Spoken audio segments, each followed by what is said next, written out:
Naputos sa kasubaanan ang usa ka barangay sa lungsod sa Compostela tungod sa kadaghang kinabuhi nga nakalas. Lakip na ang babaeng mga nakay na unta karong buwana, apil ang iyang bana ug mga igsuod. Giadto ni Alan Domingo si GMA RTV Balitang Bisdak ang maong dapit. Atong tanaw ng iyang live report. Alan? Ses dili matukib ang kagulanan nga gibati sa pamilya, mga pamilya sa namatay gumikan usab sa bagyong Tino. Naglinya ang mga patayng lawas sa usa ka punerarya nga nagproseso sa mga nangamatay. Nagbakho samtang nag-akbo sa lungon si Dixie Kapuyan siyang 18 anyos nga anak nga si Angel Rose o giablihan usab niya ang lungon sa iyang umagad nga si Jonalyn. Naunong sa iyang kamatayon ang gisabak nga girakda unta ihimugso karong buwana. Ulahing napalgan ang lawa sa lalaking anak ni Dixie, ang bana ni Jonalyn. Maglisod ang inahan sa pagdawat sa ginangatan sa iyang mga anak. Before ang trahedya, sir, napit sa dos, murag nagpahiwatig na gyud ba? Ang kani silang duha magsigig, sabak na ako, katong laki, tao ni anak siya nga ma. Angel, ayaw ginig biya, kuyog na ako, Angel ha, ayaw biya si Alin, ug akong anak bantay. Pagkamatay nila, sir, na-rescue, nagtapat taon silang duha, sir. Bugtong naluwas ang iyang anak nga si Ashley. Matod niya, misaka sila sa taas nga bahin sa ilahang balay apan nadumbulan usab sa naanod nga wing van ang ilang gitungtungan. Hinungdan nga naanod sila ug ang iyang mga igsuon. Kagahapong adlaw birthday ni Ashley apan subo ang iyang adlaw na tawhan sa kamatayon sa iyang mga igsuon. Pagkatagak na ako, di ba dyan punta ko kay Bamulang mo istorya. Ako manghod ka, mauyot ta to siya. Kaya nakakupot makog baboy nga patay.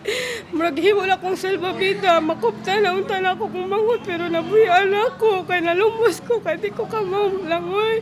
Swerte lang ko, kaya akong buhok na sangit sa dakong kawayan moong napataas ko. Makaingon ko sa kuno. Naiubang lapses siguro, sir, kay ni Evan. Before unta sa trahedya, wala man gi-announce daw nga to sir nga pabakwiton. Uy, dapat ba na magsirin wala.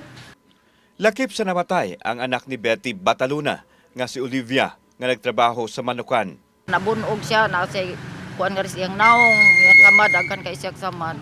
Kini ang ground zero diri sa Barangay Timiao sa lungsod sa Compostela, lalawigan sa Sugbo. Diin daghang kinabuhi ang nakalas. Human gianod sa baha tungod sa bagyong Tino. Nagahapay na ang mga balay nga kanhi nagbarog dinhi, apil na sa Banayng Kapuyan. Layo usab kaayo ang naabtan, ang dili mo minus tulo ka wing van nga naanod sa baha. Nasaksihan sa mga mulupyo ang pagkaanod sa mga tao nga nagpangayo og tabang. Adunay nagakos sa lubi ug aduna usay nangasangit sa kawayan. Ang uban naluwas, apan ang uban nangakalas. Nanay nangaanod rin mga balay tabang nang langoy digto muna nga kinsa may nga mutabang sad nila nga maglison sa may kilaw makain tubig. Matod sa kapitan, 12 ang namatay ug aduna usay mga namising pa. Nagrekorida nami, nag-preemptive evacuation nami. Nya in fact usagalian ang nga missing ron istorya gina namo nga bakwit na lang mo. Gilampor na susab ang balay ni Rosalino Bugtay nga misangpot sa kamatayon sa daghang sakop sa iyang pamilya.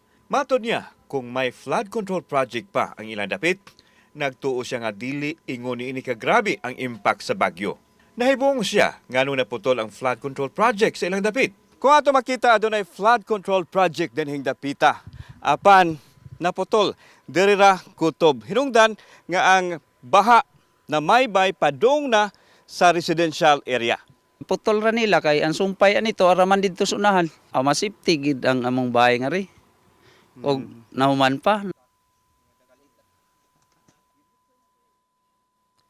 Sa latest update nato no sa namatay dito lang sa lungsod sa Compostela, may kabat na sa 28 diin tulo ang nakaplagan dito sa lungsod sa Liloan. Mukapi na sa usa ka katos ang nakalas sa bagyong Tino sa lalawigan sa Sugbo. Ses. Daghang salamat, Alan Domingo.